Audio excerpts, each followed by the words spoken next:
Michael and journalist Lynn White joined me. I mean, there is a big trust issue for Americans right now. Do we trust the government?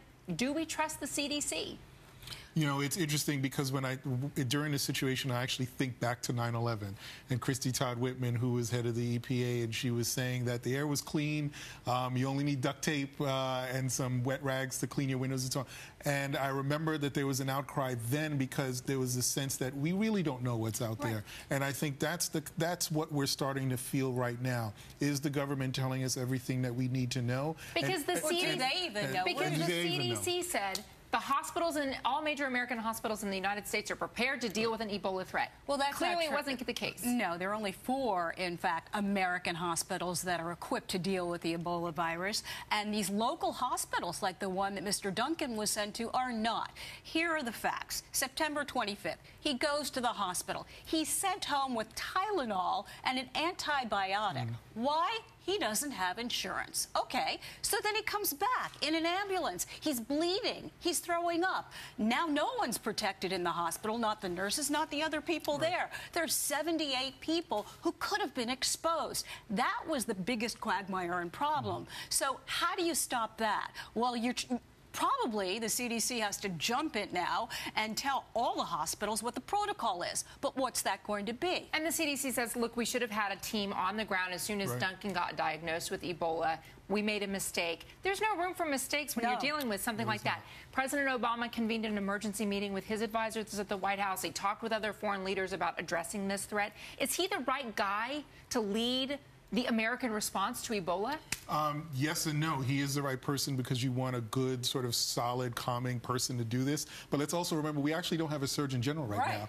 And that is an individual who should be the lead spokesperson for the government on this issue, not in addition to the president, but not necessarily exclusively the president. And so, you know, that's an important problem as well, that we don't have sort of a leading health figure marshaling this effort. You know, we're all also learning lessons here. You go back to the NRA, which is why we don't have a Surgeon General, and the lobbies in Washington. We've got to look at our system. It's failing us. And at a critical point like now, we can't have that happen. We're not hearing a lot of people making that jump in logic just yet, but the more the trust issue comes up, the more we're likely to hear it. Governor Cuomo, by the way, says that New York is ready. He's doing all these interviews about his new book, and he was asked about the state preparedness, and he says that he thinks that the fear is out of balance for what the threat really is. Okay, let's talk about his new book, right? He's doing these interviews.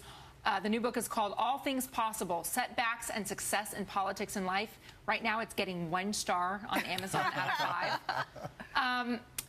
What do you think? Is he setting himself up for a potential presidential run, Basil? You know, there has been so much talk about him running for president in 2016. The last New York elected official that became president was Roosevelt. So it's unlikely. It's unlikely more so if Hillary's in the race. So he definitely wants a broader national profile, but he's got some bigger problems in the state of New York. So he's got to take care of that before he goes on the national stage. And the other thing is he talks big about his divorce and the fact that he thought it would kill his political career. Well, this is sort of that comeback road. But the one thing that's good as far as he's concerned, his bank account, he's now over $700,000 richer. So the thing is that he's not addressing that may have people waffling on, you know, people who previously had supported him. He won't talk about the Moreland Commission and disbanding that. And in fact, he's avoiding questions about it as well, avoiding questions now about not debating his opponent in this race, Rob Astorino. Why? And to what end? Why not just tackle the elephant in the room? Well, you know, he's using the Rose Garden strategy. The incumbent, you know, he takes a step back and doesn't have to engage. And that's part of the problem that he has here in New York. He had a significant challenge from his ideological left. And the fact that he's not even moderating as a result of that is, I think, troubling to a lot of voters. Is he in danger? Yeah, he's not even out there really touting his book at this point. He's a guy who doesn't even give press conferences. He's in trouble, I think. Well, he did say he expects us to go out and buy the book if the reviews on Amazon are any indication. It might be a tough sell. Anyway, Melissa Russo, you guys, thank you so much for joining us today.